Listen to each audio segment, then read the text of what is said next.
Welcome back to the 21 Convention 2017 of Orlando, Florida, 10-year anniversary special event. Our next speaker is the profound and best-selling author of the RationalMale book series, volumes 1, 2, and 3, and you can find him on his blog that is very popular around the world at therationalmale.com.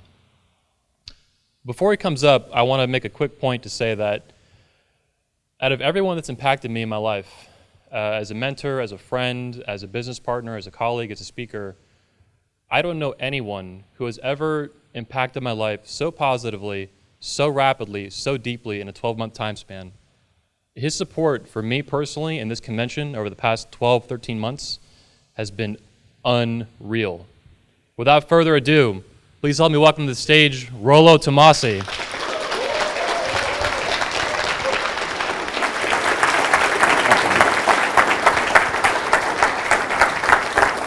We're all good?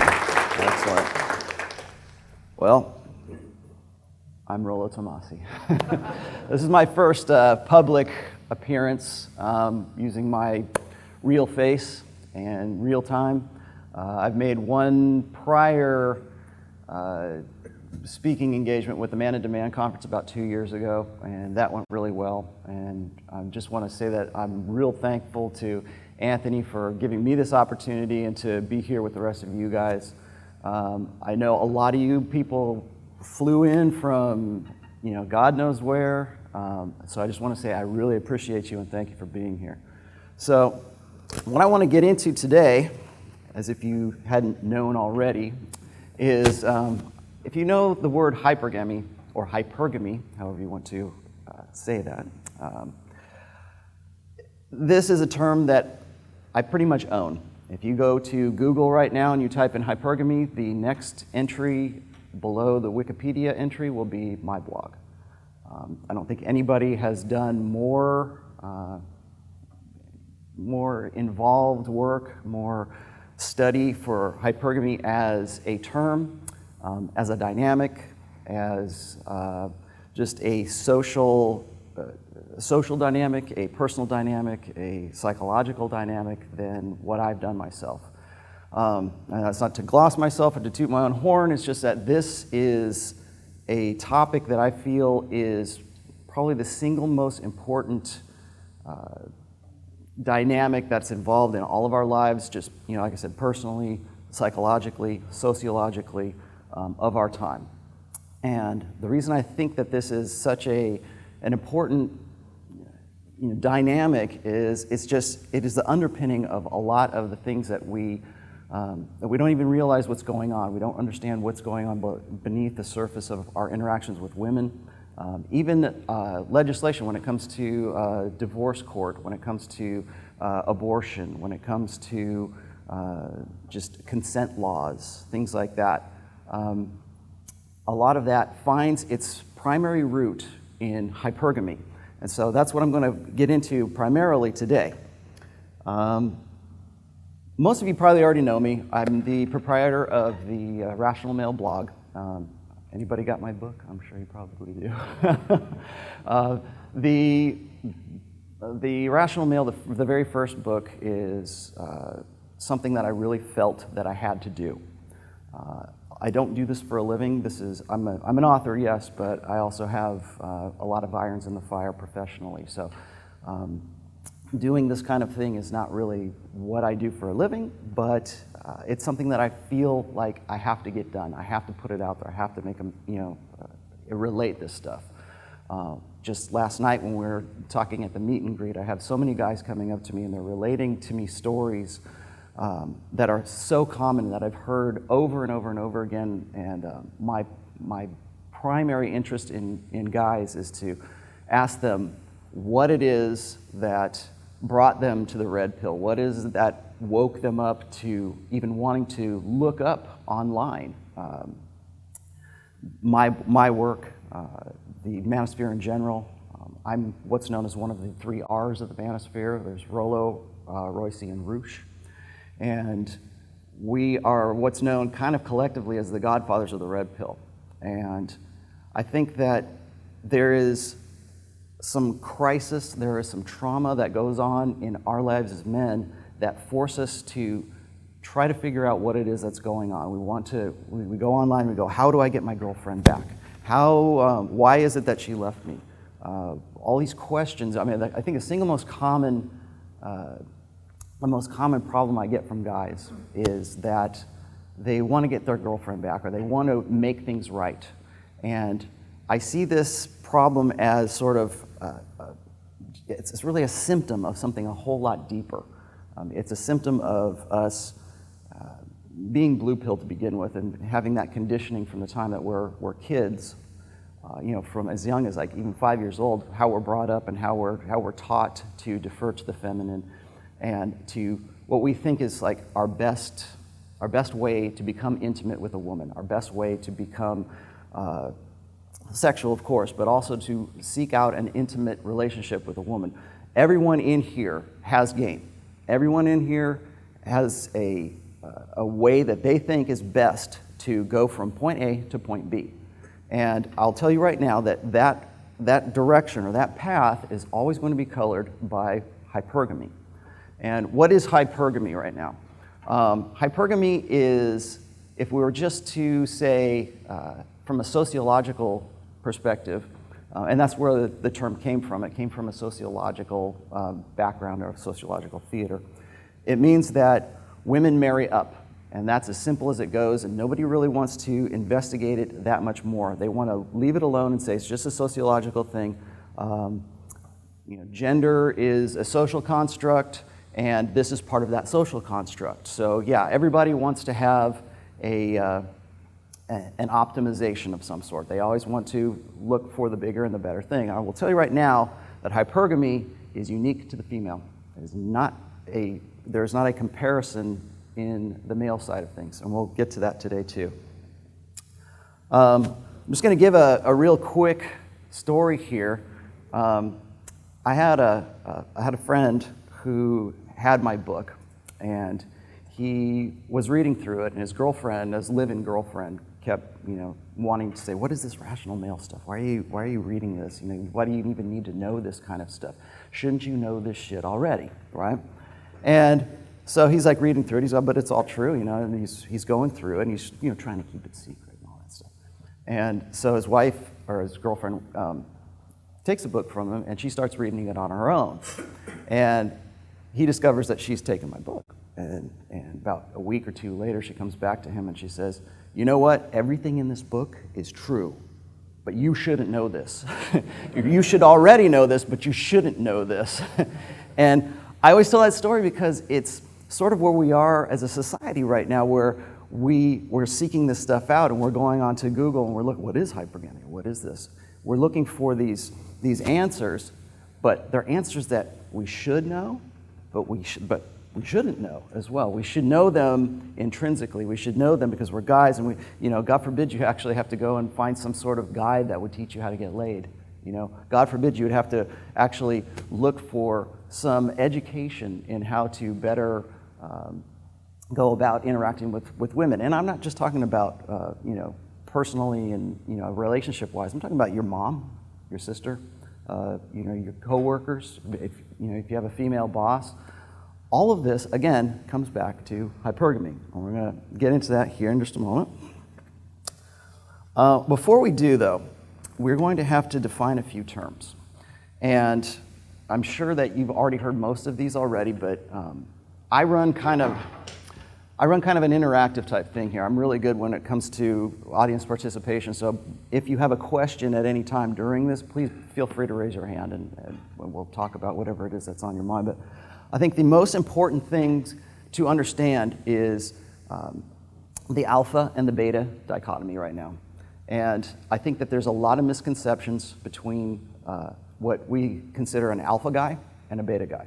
And all of my critics will tell you, well, if a guy is alpha, there's no such thing as an alpha. I don't believe in this alpha male bullshit, okay? Because they compare that alpha male to a wolf, or they compare it to a silverback gorilla, or they make it etymological, meaning that they try to compare animalistic, natural side of whatever alpha is. Because if we're looking at an alpha male in a wolf pack, or an alpha male in a gorilla troop, then we're looking at something that's completely different. And so when I refer to the terms alpha and beta, always understand that those are placeholder terms. They are abstracts and they are placeholders for an idea. So when guys tell me, there's no such thing as an alpha, well, there's no such thing as an alpha by your definition of it. Just as for hypergamy, the definition for hypergamy when it was a sociological definition, it deserves a whole lot more than that. It deserves so much more from an understanding from evolutionary psychology, from evolutionary biology. There's so much that builds up to what hypergamy should be, but we shouldn't know this. We go back to you shouldn't know this kind of stuff. We should just keep it as one, very simplistic hypergamous definition. So the same applies also for alpha and beta. Now, I'm going to do a second speech or a second talk tomorrow, and we're going to talk about positive masculinity. And it's also, I'm sure everybody else will be here, but it's important to know these terms even before I get into that. So just off the top of your head, can you guys give me some sort of adjective or definition of what you think an alpha male is? Confident. Leading the group. Leading the group. What's that? Assertive. Assertive. Good. Strong boundaries. Okay. No expectations. No expectations. Okay. Self-interested. Self-concerned. Yes. Balanced. Okay. A lot of the, and these are very common terms of what I would expect from guys who want to apply certain demographics to what alpha is. And if anybody has read the book where I get into my alpha male descriptions, there is an element to being that alpha guy, to being the one that is looked up to. A lot of guys want to say it's about being a leader of men. They want to say that it's being an asshole, being an unconcerned, self-concerned individual. Others would like to say, well, you can be a leader of community. You can be a politician. Maybe, there's certain politicians you would say are certainly beta, and certain politicians that you would say are alpha. But what we're doing when we talk about those adjectives is we're applying our own ideals onto what the ideal guy is. So here we have the alpha male who's this ideal, and we're taking whatever we think is going to define what would work best for us. So say some guy is, he's a pastor and he's a business leader and he's an executive and he commands attention and he has status. It doesn't necessarily mean he's alpha. He's got those qualities as part of the demographic that we're applying to that. But is he alpha or is he not? Now, you can also say that prisons are full of alpha males right now. So you can be, Genghis Khan was a fantastic alpha male, but he was certainly on a lot of guys' shit lists back in his time. So I want you guys to sort of drop everything that you think of as far as what an alpha male is to you and use that definition, and I'm also going to apply this to beta males, use that definition as an abstract. Use your definition, put your definitions aside, and use alpha male as just a simple abstract here. And the same is going to go for beta. I don't know if anybody's familiar with Vox Day and Vox Day's classifications of alpha, sigma, gamma, and all that. I think that has some merit to it. I really do, as far as defining terms are concerned. But for my purposes and for everything that I write, alpha and beta are always going to be abstracts. So there's the alpha, that is the more positive, dominant, masculine guy that women want to fuck. And there's the beta, who is the more passive, supplicating, more supportive, that guy who believes in being the supportive male and sort of, being the provisioner. Because I get into terminologies of alpha fucks and beta bucks, and I'm sure you guys have already read all that stuff. So just for the moment, put that aside and just think of them as binary definitions. What is the red pill? What is the red pill to people? Anybody want to give me their own definition of what they think the red pill is right now? When you look at social construct and Uh-huh. Okay, that's a real good general term for the red pill, yes. I really think that red pill as a definition, again, is starting to get a little bit clouded. When I was first coming up and I was first writing my books and I was first writing the blog, I came up from a forum called So Suave, and I was a moderator on there. And I can show you posts from back in 2002 where we started making references to the Matrix, because the Matrix was an easy reference for people to understand. They could say, well, here's the red pill and here's the blue pill.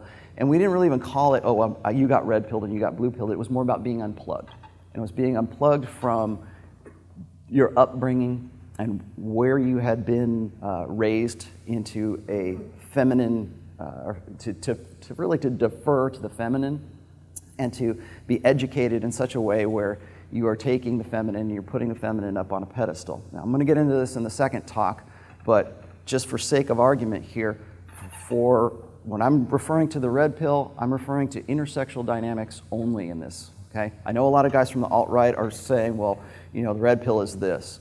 Even guys from the MRAs are saying, we're going to be red pill, even though they, you know, never wanted to be red pill until they had their documentary out. So there's a lot of people who are saying, I'm red pill, I'm red pill. I've been talking to, you know, postmodernist liberals who are saying that we're the real red pill. And so what is the red pill? As you know, it's hard. If it means being cut away from an old system that is false to being true, then yeah, I guess I can sort of understand that. I understand that it's, you know, nobody has really a monopoly on what the red pill is. But for sake of this discussion right now, red pill is only going to be applied towards intersexual dynamics. And in that, I mean what you knew as a blue pill guy when you were younger and when you were coming up through school, and this is usually the progression of most guys, is they're raised to, you know, never hit a girl, never, you know, take her textbooks home from school and be nice to her and always defer to the woman. And there's always a progression that guys go through to get from being female deference to being an adult with those same ideologies and those same sort of implanted expectations of deferring to the feminine. And it takes a while for guys to, or I should say it takes a while, it takes a crisis, or it takes a trauma that wakes you up from that. And in this sense, that's what I really feel that the red pill is. I was talking to some guys last night, and like I said, my primary concern, or my primary, you know, first question I like to ask guys is, how did you come to being red pill? And almost universally, they've gone through some sort of crisis where what they had learned when they were kids or when they were in their blue pill phase has been challenged, and if not just simply outright crushed. And they don't know what to do with themselves. They you know, go online and start looking for answers, and maybe they find my site, maybe they find Heartiste, maybe they find something else, and then they, you know, go from there and then decide to rebuild themselves into something different. So when I refer to the red pill, it's really that transition from your old life and from what you used to think about women to where you are right now and how you're going to live your life in the future. So that's what I have. Finally, or actually getting back to a few other things here, when I'm doing this talk here, how many people know what the HB rating system is, like HB 9, HB 10, da da da? Okay, a pickup artist terminology.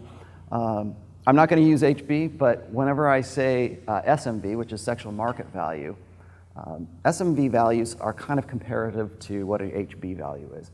We have to quantify certain things, I feel, in the red pill. We have to say, if you've got a guy who is a 5 and you've got a girl who is a 5, there's still differences between those girls, even though, you know, subjectively they are still of the same sexual market value.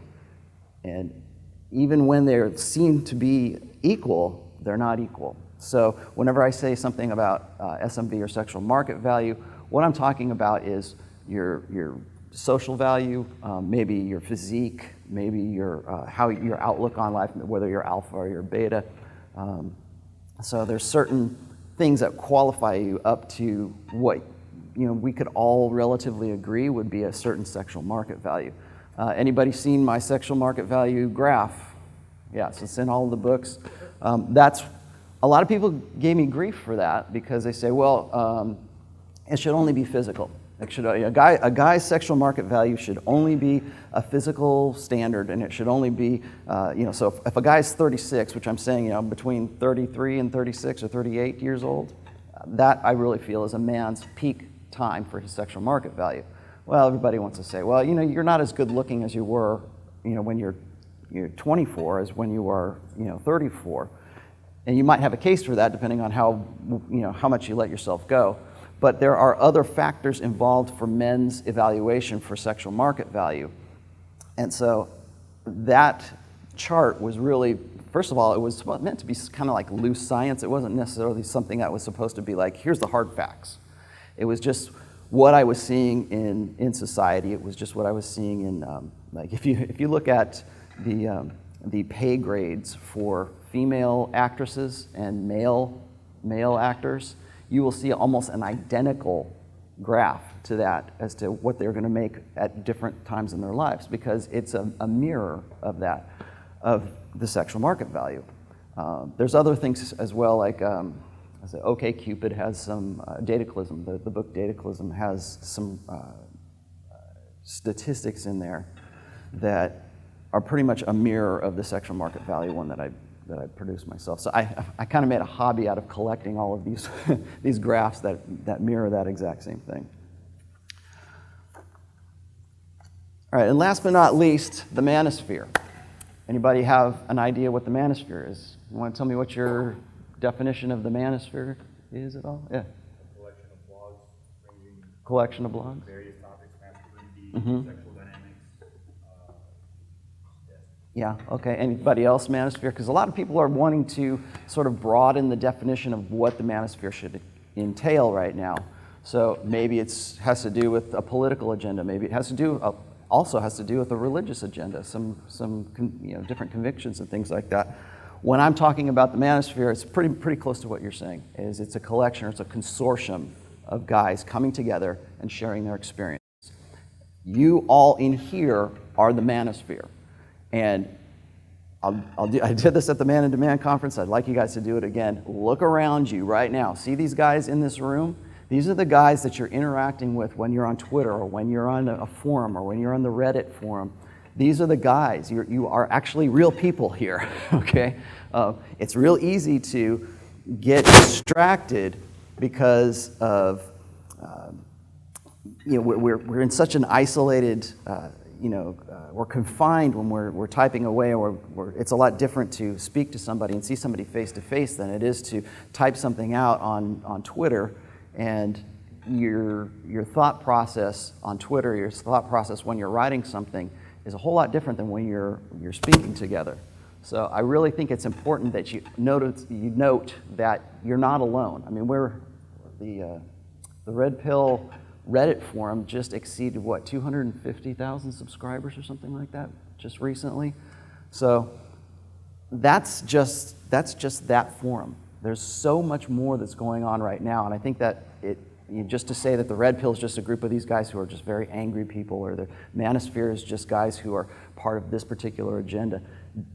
Don't think that you're isolated, and don't allow that compartmentalization to happen when you're thinking about this kind of stuff. So now we're going to move on to hypergamy. And like I said, originally hypergamy was a sociological term. I'm redefining it.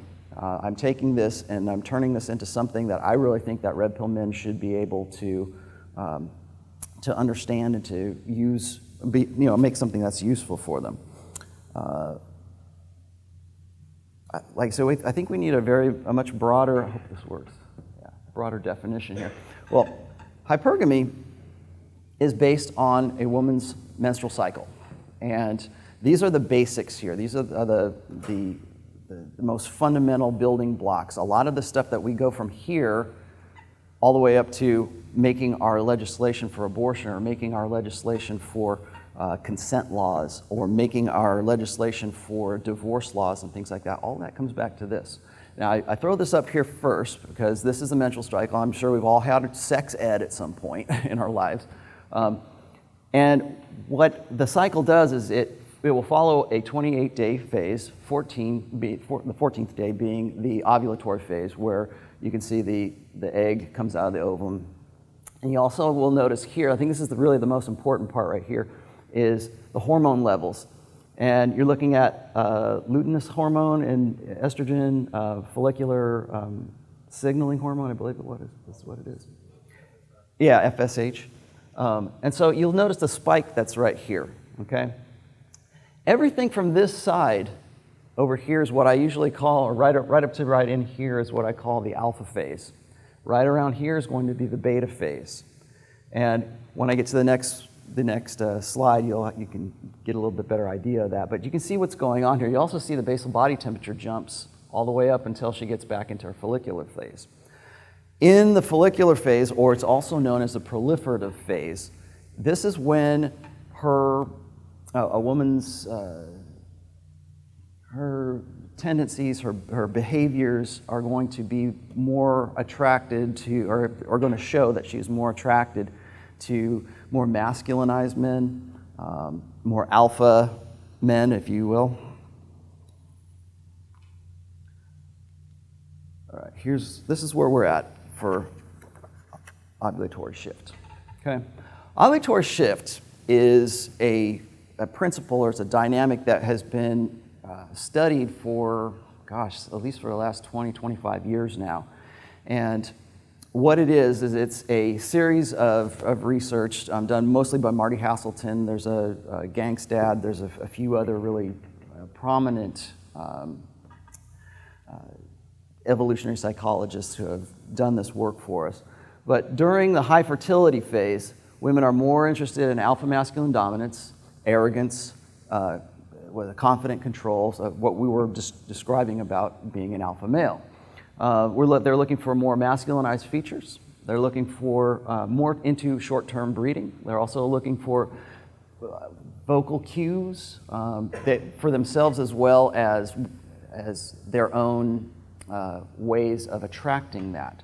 So if you've ever been in a situation where your girlfriend says she wants to go out on a girls' night out, 9 times out of 10, it's going to be in the high fertility phase, because they're going out and looking for a sexual opportunity or a breeding opportunity during this phase. So the follicular phase is defined by an increase in sexual interest in masculinized men with masculinized features. All of these features are testosterone based. So they're looking for men with a lower voice, more muscular, squared off jaw, anything that's a masculinized feature during this phase. And this is what I call, like I said, this is what I call the alpha phase right here. They're looking for that V taper. They're looking for that guy who is, and this is just presented there. Now, we're just talking about just visual cues at this stage, okay? Not talking about anything else, because you can be a buff guy. You can look like Ivan here, okay? And if your communications or your subcommunications are such that you're effeminate, but you still look like a really buff guy, that's sending conflicting signals. So when we're just talking about visual cues, we're just talking about what the guy looks like, what he sounds like, his physical presence. Now, getting beyond that, there's also a need for masculine dominance during this phase. They're looking for confidence and assurance, confidence as well as assertiveness. Pretty much any kind of high testosterone cues at that point. They've done research with women who, when they are in this phase, they can take the t-shirt sweat from guys who are one more masculinized and one more, quite not as masculinized. And they will let the women smell these, and they will almost always go for the high T guy's shirt as smelling sexier than the other guys. So there's also an olfactory cues that go along with that as well. So the reason for this, well, we'll move on to the beta set here. If there's any questions, please, speak up. Yeah. Are these cycles, are these phases the same Well, that's a good question. Yes, but in a much more, it still follows the same pattern, but it's much more depressed. And I'll get to that later on when we get through here a little bit more. So beyond this, into the beta phase, this is where they're looking for more comfort and more looking for that provisioning type thing. We'll talk about that here in a second. But the evolutionary purpose, the latent purpose for this, is to breed with the best breeding stock that a woman can find at that particular time. Hypergamy is defined by two things. It's defined by alpha fucks and beta bucks. And on this side of ovulation, it's alpha fucks. On this side of ovulation, it's beta bucks. Okay? And when we're talking about this side of things and high fertility, these are all features that would provide for the sexy sons theory. I'm not sure if anybody's familiar with the sexy sons theory, but it's wanting to have offspring that retain that kind of, these kind of survival level traits and attributes for their own children. That's because it gives them a higher, survivability in the wild. So we're looking at an evolved system right here that is within a woman's subconscious, and really, during this time here, people always, one of the most common questions I get from this is, how do I figure out when, whether a woman is in the follicular phase or she's in the luteal phase? I don't know any of this kind of stuff. And there are actually ways that men are already sensitive to this. Anybody familiar with what mate guarding is? Where it's like guys will do these behaviors and they'll try to be very possessive of their girlfriends. Like say right here, she says, I'm gonna go out with my friends and we're gonna go to do a GNO and we really wanna have a girls' night out. We're just having fun, don't worry about that guy. And so what does the guy do is he tries to say, no, bitch, you're not going anywhere. You're my girl and I'm keeping you around. The other behavioral stuff that happens during this is with women who are in a paired set, whether they're married or they've got a long-term boyfriend, if they are not satisfied with that guy at this particular stage, that's when they start nagging, and that's when they start, making the relationship terms very, very difficult for that guy, and to the point where it comes to a head, and she just says, "Fuck you, I'm out," slams the door, and goes off and does her own thing, and then 2 days later comes back in her luteal phase, and I'm sorry, I shouldn't, I didn't mean to, I don't know what came over me. Well, she probably really didn't know what came over you. However, there are cues and triggers that guys understand that their woman is in the ovulatory phase. And usually, for guys who are in a paired matching that is satisfactory to a woman, she will then become more sexually aroused by that guy that she is in that relationship with. I think Socrates was just saying that when you can track your woman's ovulatory phase, assuming you have a long-term steady girlfriend, once you do that and understanding when you need to up the alpha during this phase and bring things down a little bit in the beta sort of provisioning phase right here, that can help you out with understanding how you can, if you get that down to a science and really internalize that, you can then use that to your advantage in a long-term relationship. But within that long-term relationship, if the woman is satisfied with that guy, it's during that time that first of all, she's more likely to conceive. And second of all, she's more likely to have a higher proceptivity to wanting to have sex with that guy. So there's also a downside to that as well, because if that woman is of a lower SMV than the guy that she's really, really hot for in her paired couple, that's when she starts mate guarding you.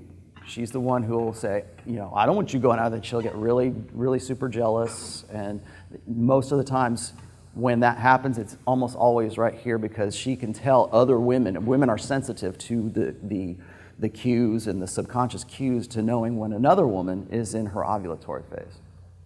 So during this phase, women will start dressing sexy. They'll start putting on, different clothes, and they feel sexy. They report feeling sexier during this particular phase.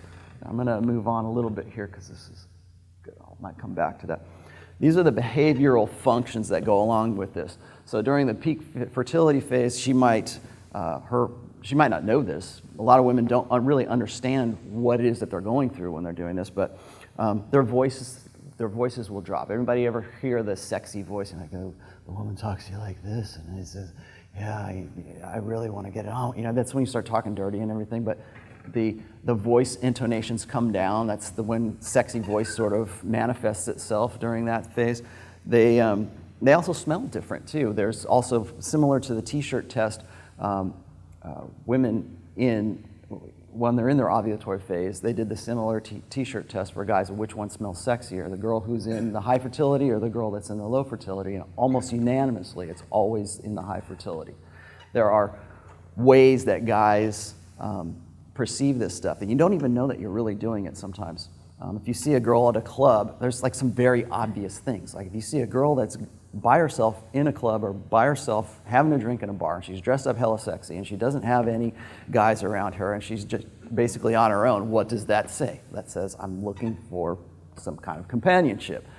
Well, that's easy. That's the extreme end of things. Then back that off by order of degrees as to the subtlety with which a woman will dress. During that particular time, if she's, maybe it's your female boss. Your female boss, suddenly she's dressing a little bit differently for that particular week, and then the week afterwards, she's really super bitchy.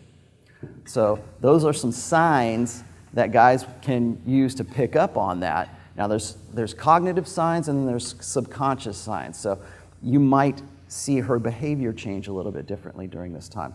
It might be, well, why is she acting that way? Why is she, you might ask things. I have a post called Gut Check.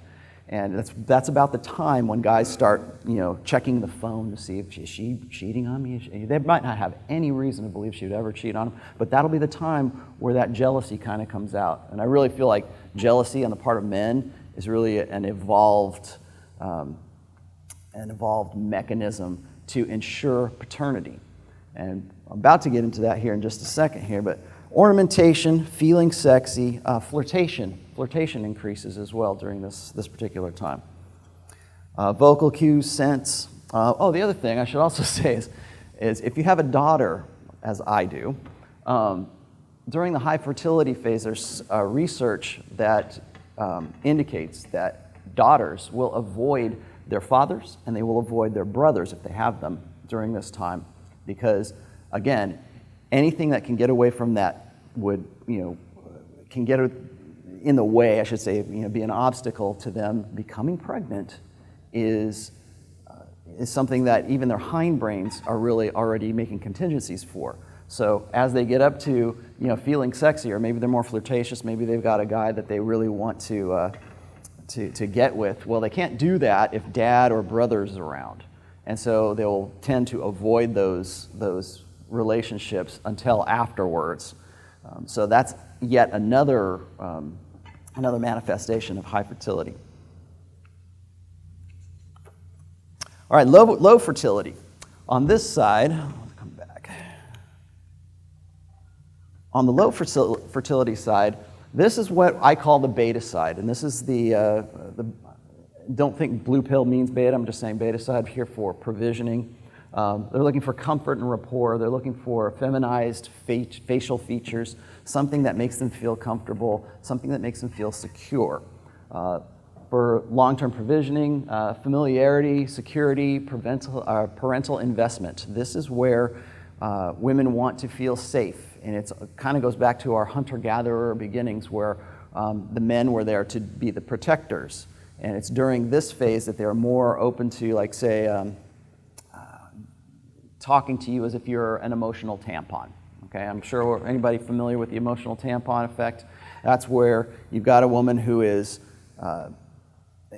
goes out and has sex with a hot alpha here, and yet comes back over here and regrets it and wonders why he's not calling her back. And this is where all the beta orbiters live. Okay, these are the guys who are saying, "Oh, it's okay, babe. Don't worry. I'm there for you. I would be your perfect boyfriend." And it's during this phase that she's going to complain and bitch and cry about the guy that she had sex with a week ago over here. And this is where a lot of more beta blue pill guys kind of lose it, because they think that during this is where they got it. They think that this is where their strength lies. I'll tell you right now, that is not where your strength lies. But because they're more prone to what a beta provider is, putting out right here, they think that they're getting in there. They think that they are identifying more with the feminine during this side, so that they're going to have a better chance. They're hoping that all of the equity and all of the investment that they put into the beta provisioning side of that is going to pay off when they come back over here. But I'll tell you right now, the guy she's crying for here is not the guy that she wants to fuck over here. So again, they're looking for, this is really what I also call the nesting side of things. This is when women become pregnant. This is when we have those feelings of wanting that safety, wanting to have that nesting kind of, people have probably heard the nesting instinct whenever a woman becomes pregnant. A lot of the same hormones that are involved in that are the ones that you're going to see, fluctuating through this one right here. Again, hormone levels drop, testosterone declines. A lot of guys simply think, and I know you guys have heard this before, guys want to say that women are more sexual than men. How many people have heard that? Have you heard that before? Women are more sexual than men, or they're just as sexual as men, if maybe not more. I'll tell you right now, that is a physical impossibility for a woman to do that, because men have 12 to, if you're a healthy man, you have 12 to 17 times the amount of testosterone that a woman has. So even in her highest phase of fertility, at her horniest, she is not as horny as you are 24 hours a day, 7 days a week. For men's sexuality, it is always on.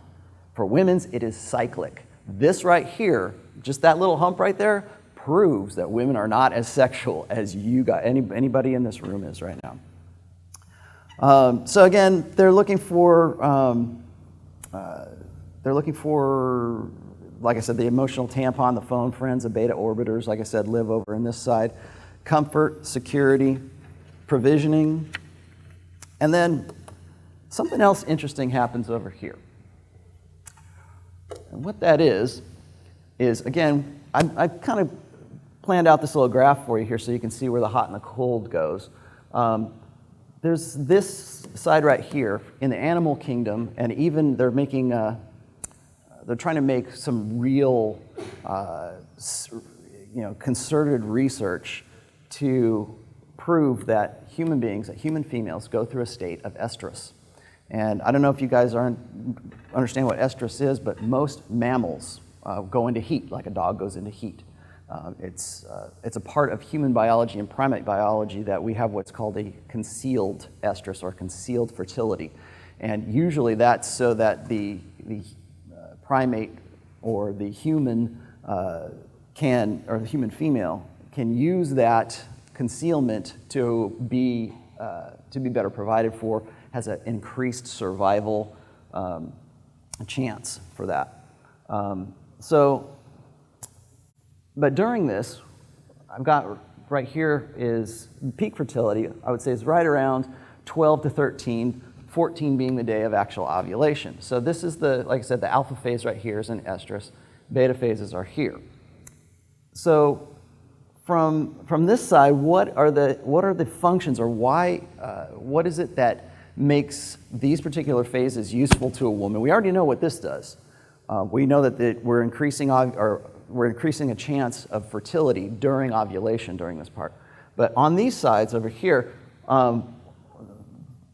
the research shows that on the side of the beta and the low fertility, a lot of this side functions to confuse paternity.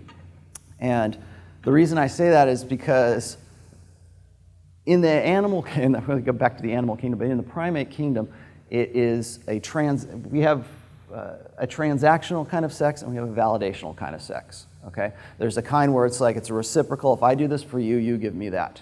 Then there is the validational sex, which is ovulatory sex. It has a function, and you're hot for that, or that she's hot for you, and she wants to have a baby. Okay, so it's just like Socrates was saying a little while ago, it's all comes down to creating a family and putting two people together and making things happen. Now, for men's sexual imperative, men's sexual strategy is a lot different than women's sexual strategy, obviously, as you can see here.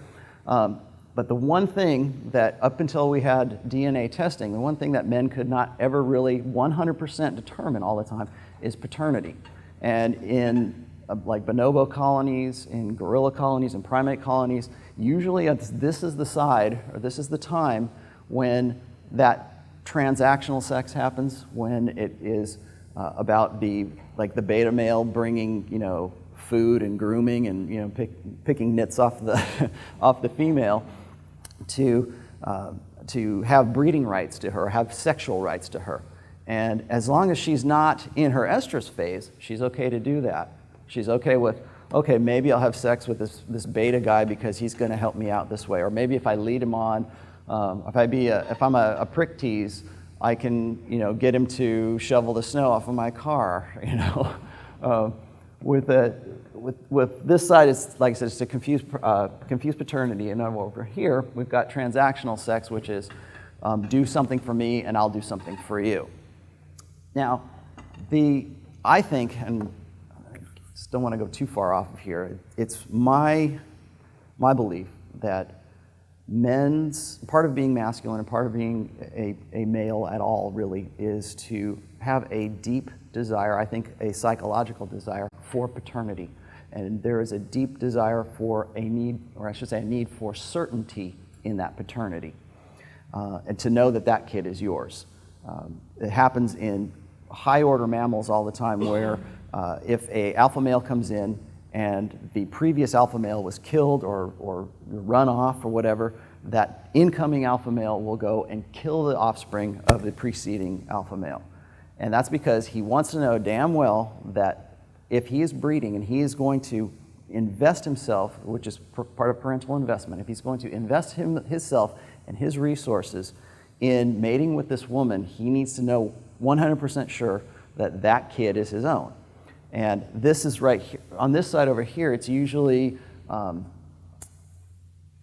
time to confuse that and keep that alpha male kind of in the dark as to what his paternity situation really is.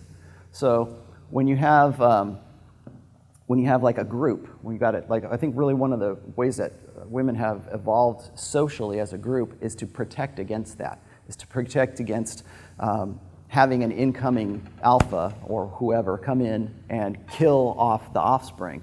And so women tend to collectivize their social resources so that they're all, so that we can't tell whose baby is whose baby. So if you don't know whose baby that is, you might be killing your own kid and you might not. So during this confusion of paternity here, there are social conventions and there's ways that women like to protect that. How that transfers over into our modern day world, it could be women who breed with a guy in their 20s and they have the two kids from this really super alpha guy who wouldn't commit and had almost zero parental investment value to her. So now she's a single mother and she's got two kids and she doesn't know what to do with herself.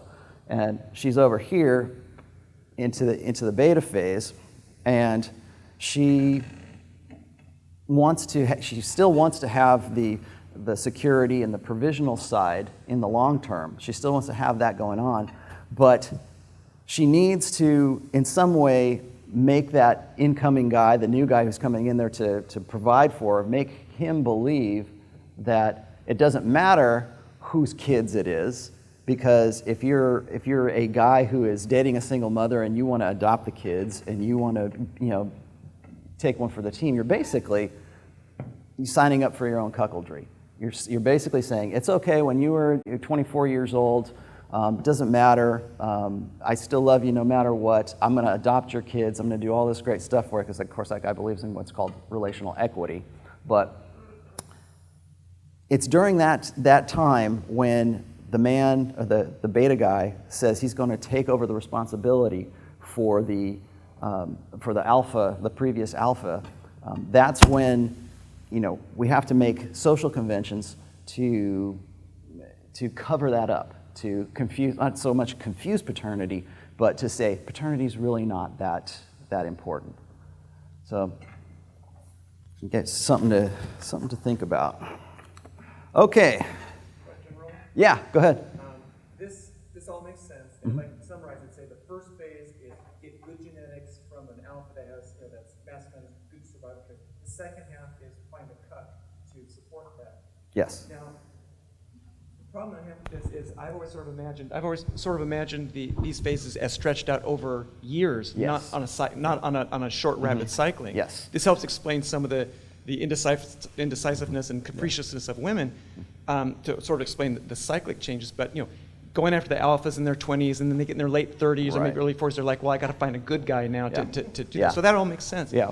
I'm going to get into that later on here, okay. but if you read the second book, that entire book is dedicated Okay. to But exactly the problem what is you're that talking men don't rapid cycle like that. You're kind Yeah. of beta or you're alpha. You can't switch back and forth Right. like that. So, and maybe you're going to talk about this, is how this can translate to a man's strategy. It's great to understand it, but how do you take advantage of that? Okay, knowledge? well, what we're talking about is two things. Okay, this is the short term right here. This is just the month to month. Okay, we're not talking about stretching out over years, but we're going to talk about that here in just a moment. And then again, getting back to what's the best strategy that you can work for. Well, I would say during this side right here, you're looking at upping the alpha and being more dominant, and understanding that the woman is already in that phase of her ovulation. And so there are certain game techniques, or so you can be cocky and funny. There's certain things that you can do that are going to make you a little bit more appealing, and to play on those. I think it was Athol Kay who wanted to, from Married Man Sex Life, who really wanted to say, well, you need to have a really more of a balance. And I was saying, I'll tell you right now, everybody who has come up from a blue pill beginning already has all these qualities in spades right now. you need to up the alpha. You don't need to worry about so much, I'm going to hold her hand and I'm going to make sure that she's safe and secure. This is pretty much what most guys in their blue pill conditioning, this is what they're raised for. They're not raised for this. This is for the 20% of guys who get 80% of the women, okay? This right here is the rest of those guys. This is the beta male territory over here, because they think that if they can comfort her, if they can have this rapport with her, that's going to be what gets them in later on. And they don't realize that they don't have what it takes to turn her on when it comes into that particular time. I'm glad you asked that, because, there it is, strategic pluralism. I'm just going to read this real quick. And this was from a Marty Hasselton study. It says, according to strategic pluralism theory, men have evolved to pursue reproductive strategies that are contingent on their value on the mating market.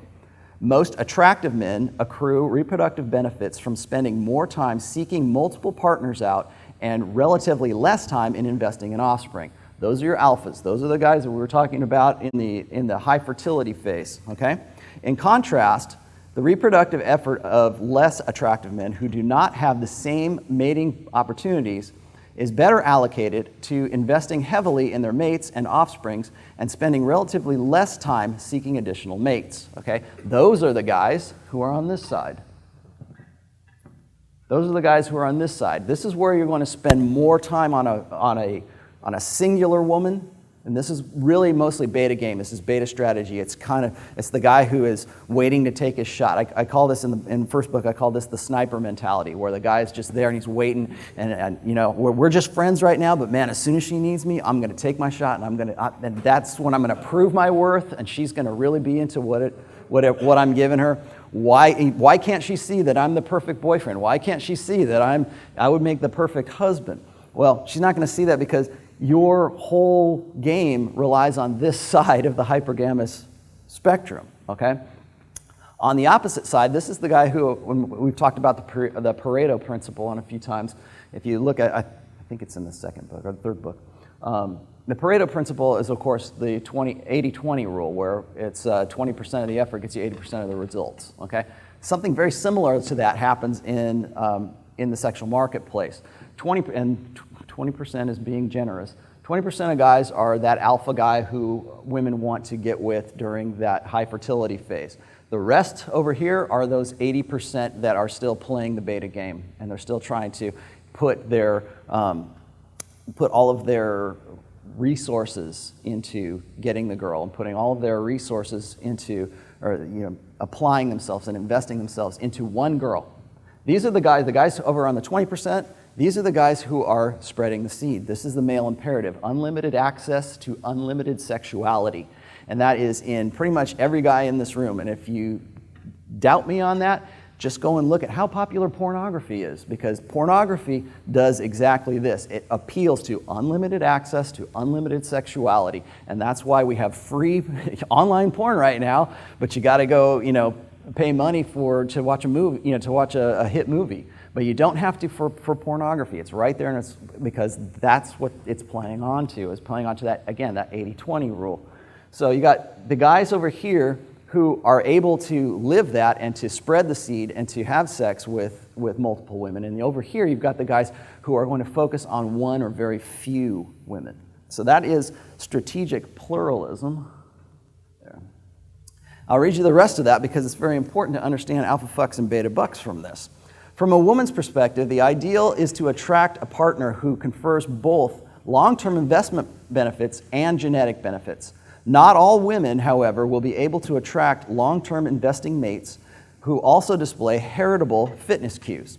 Consequently, women face trade-offs in choosing mates because they may be forced to choose between males displaying fitness indicators, on that side, and those who will assist in offspring care and be good long-term mates. Dads before cads, or cads before dads.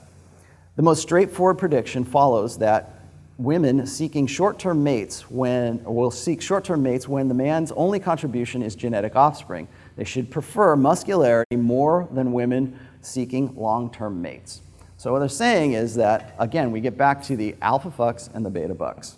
And that is pretty much what defines women's sexual strategy. They're trying to make a balance. They're trying to make a balance from the guy that she really wants to have sex with and the guy that she really wants to have babies with and have a family going.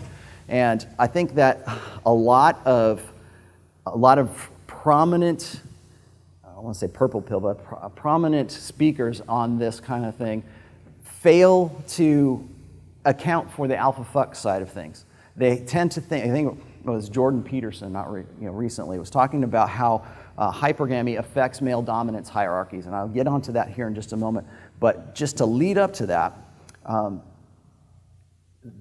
Jordan Peterson and a lot of guys, especially who are family-oriented guys, who I would say have lean a little bit more on the beta and the blue pill side of things, they still want to pedestalize a womankind. They still want to say she's infallible and she's beautiful and she's divine and she's just, I'm this lowly worm and she's just one step closer to God.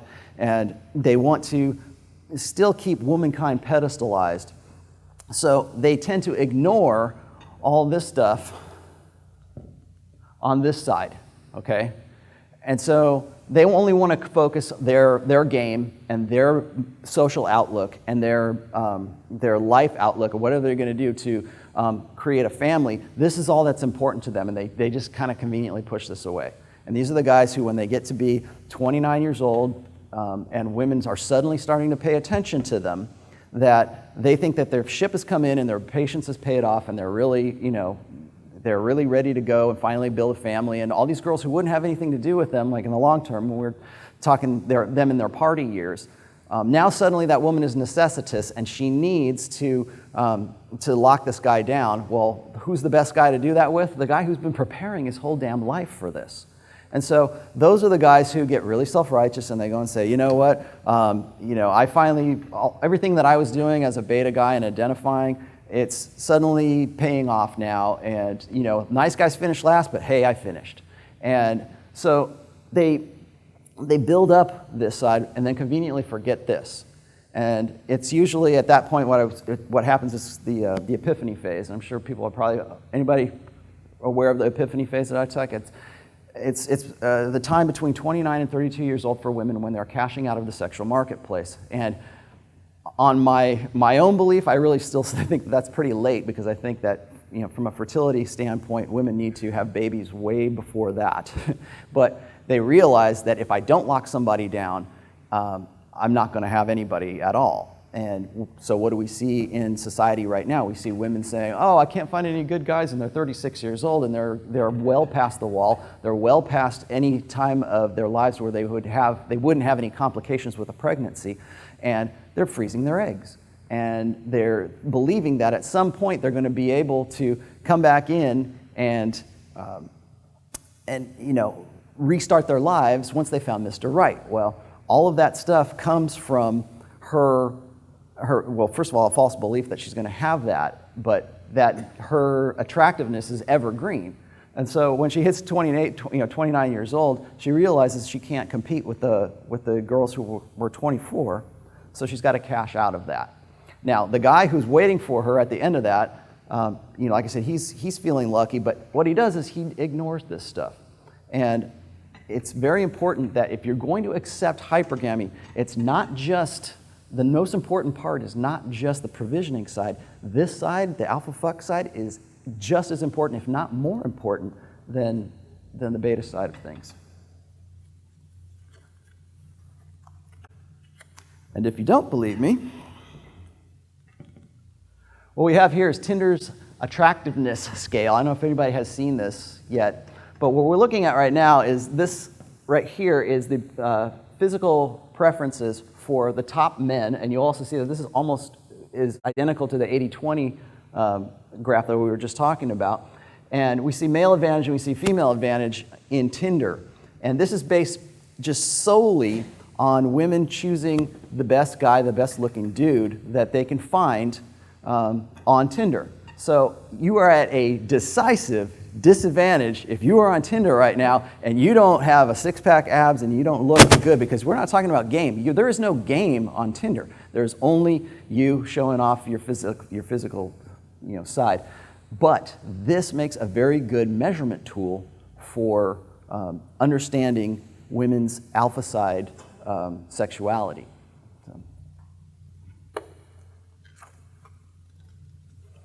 All right, I don't know, maybe you guys, there's just a few little fun facts. Today's human population is descended from twice as many women as men. Okay, these are from doing DNA and genomic research. 80% of women, but only 40% of men reproduced in our evolutionary past. Genomic research shows that 17 women reproduced for every one man 8,000 years ago, and that was after agriculture. So. Also, regardless of war, famine, disease, the stats are always the same. Women's strategy ultimately decides the breeding of this species. And that's what I'm going to get into right now, is what Dr. Jordan Peterson was talking about when he was saying that hypergamy causes male dominance hierarchies. Hypergamy itself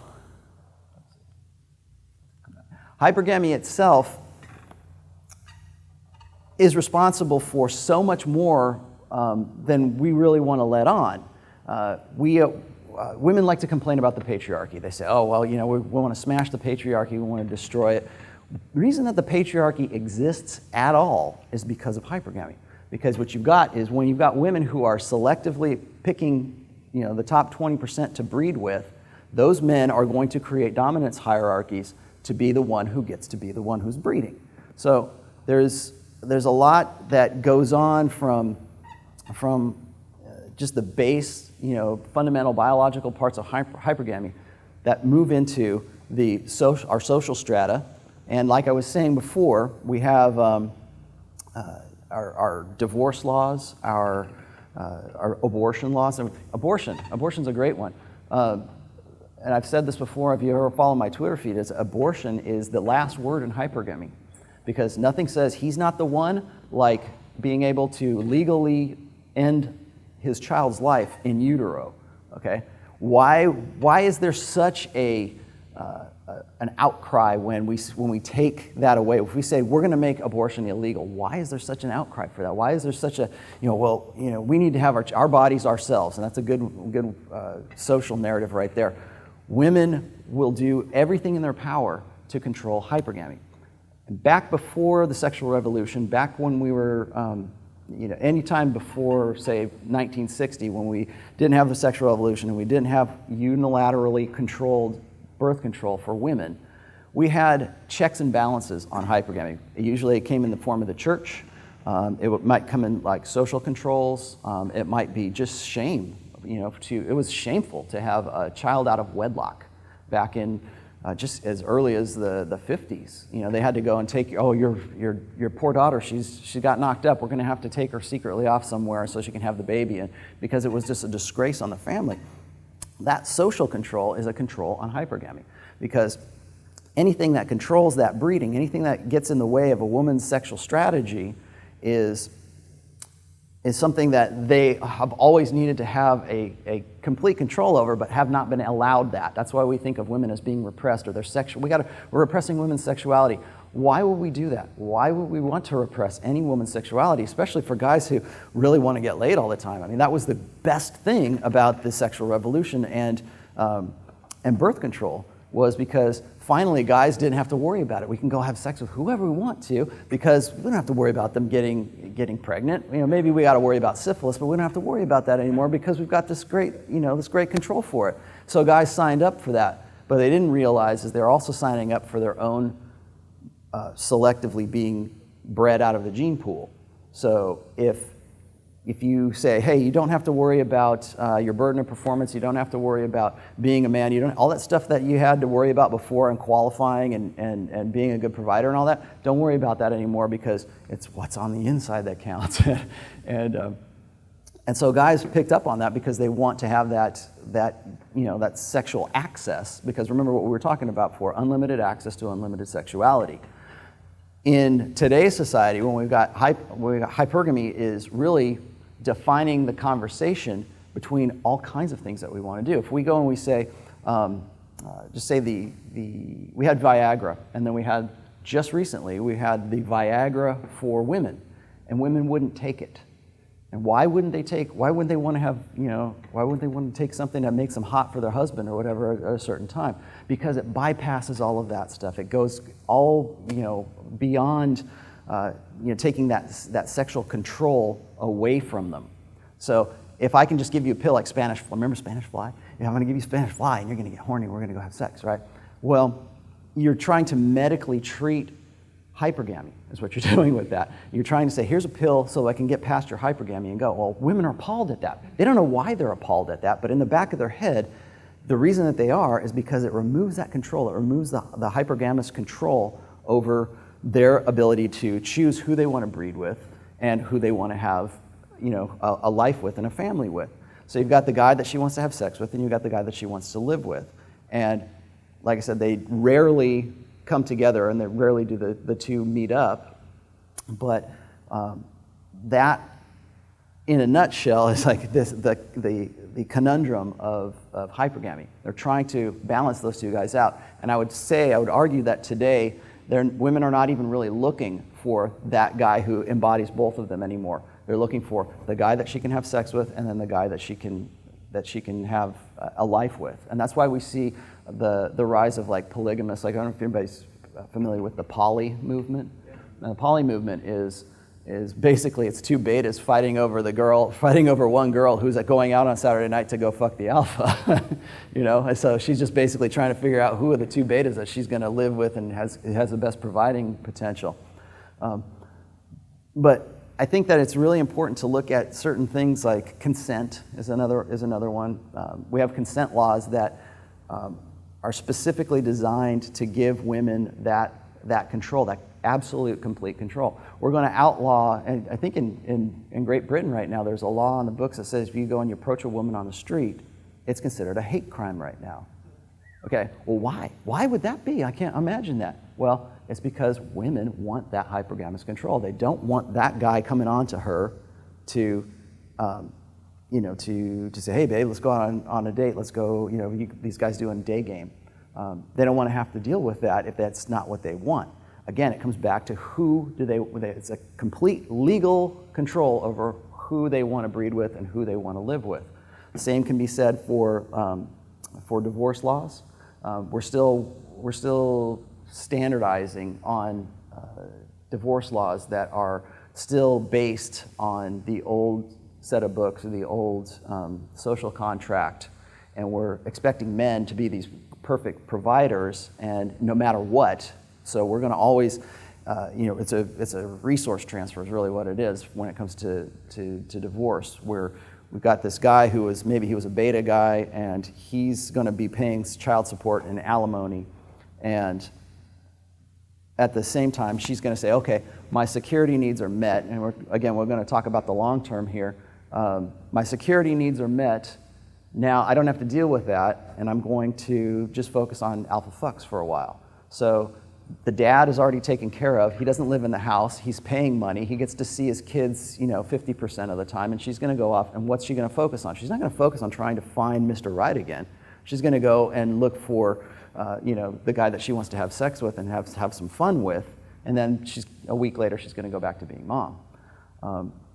We have, what was it? I got it right here.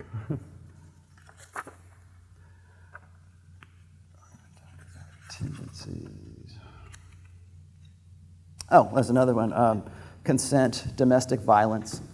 We talked about the female Viagra there, but even domestic violence laws, we're looking at removing a man from that situation, removing the guy completely out. We'd never even think of putting the blame onto a woman. We always think that it's the man if it's the police go into a domestic violence situation, it's always the man that's going to be removed from the house, and women are always going to stay there. Why? Because that's a safe place for wherever the kids are. And so we even base our laws, our domestic violence laws, and our divorce laws, our abortion laws, our consent laws are all fundamentally influenced by hypergamy. I think are we getting down low on time right now? Oh, you got me right there. Okay, you know what? I'm going to open it up to questions right now because that's what I'm best at. Max, hang on. Oh, hang on. Got you by name, buddy. In your book, you talk about how men are the true romantics. Yes. And can you elaborate a bit more on that? Because from what I understand, men do have, we do select women based on like fertility and vitality and stuff like that.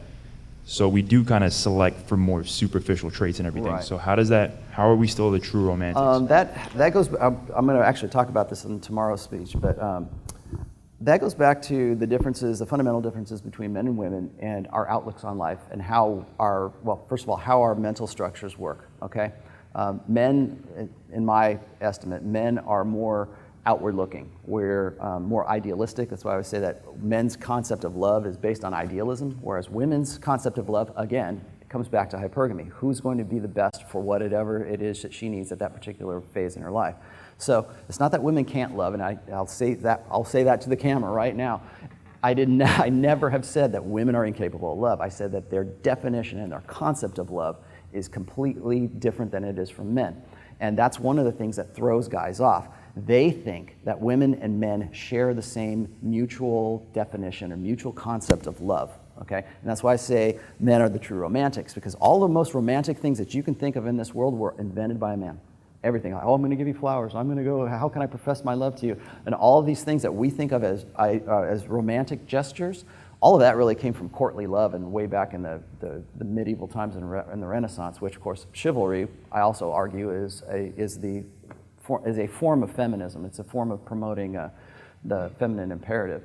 But again, the reason that I say men are the really romantic ones is because we think that love matters just for the sake of love. Okay, because we don't have hypergamy. We don't have anything that's even like this. If anybody wants to debate me on the fact that we don't have hypergamy, I'd say all you got to do is look at the attraction floors for women. Women want to get with a guy who is at their same level of SMV or higher. Men will go lower, higher, whatever they can get. Okay, but women, because of hypergamy, are only looking to go up. And they'll be happy to get with a guy who is, like, say she's a 6 and he's a 6, okay? She's happy to go out with him as long as he brings something else to the table. If he brings, if he's got provisioning and if he's a good cook or whatever the hell it is that he's got that sort of his value added and they're the same level, then she's okay with that. But I was telling these guys last night is that women want to look up. They want to look up to that guy and they want to have some sort of admiration for that guy. And that's, again, that's a reflection on their self-image as to who they can get.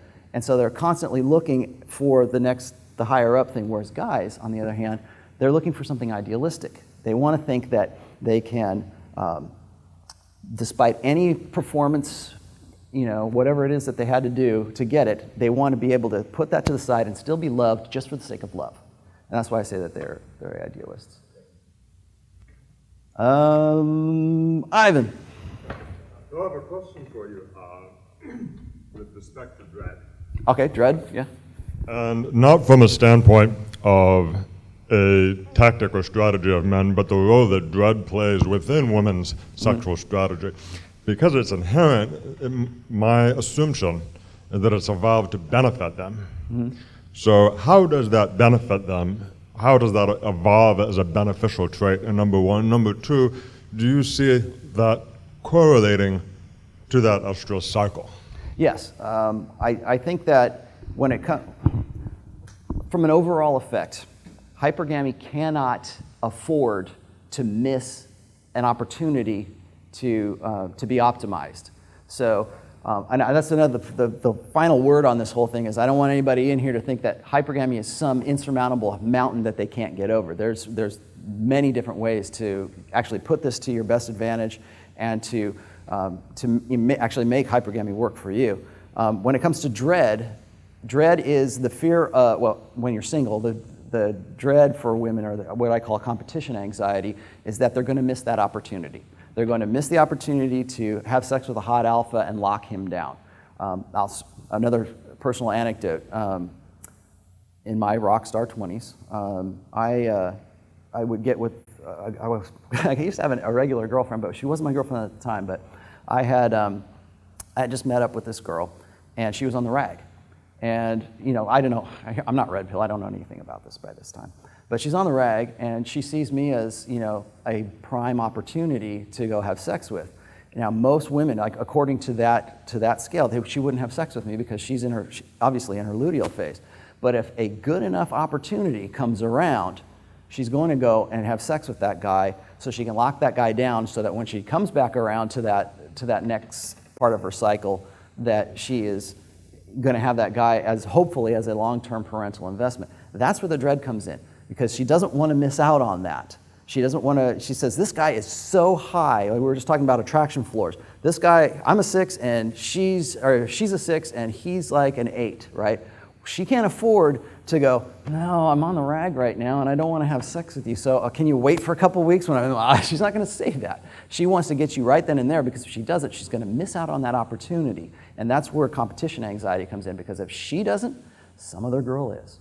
And so that's where dread comes in when you're single. When you're married or when you have a steady girlfriend, the dread at that point is, assuming you're still above her attraction floor, the fear is loss. And it's similar to that, but that's why we were talking before, that's why women make guard.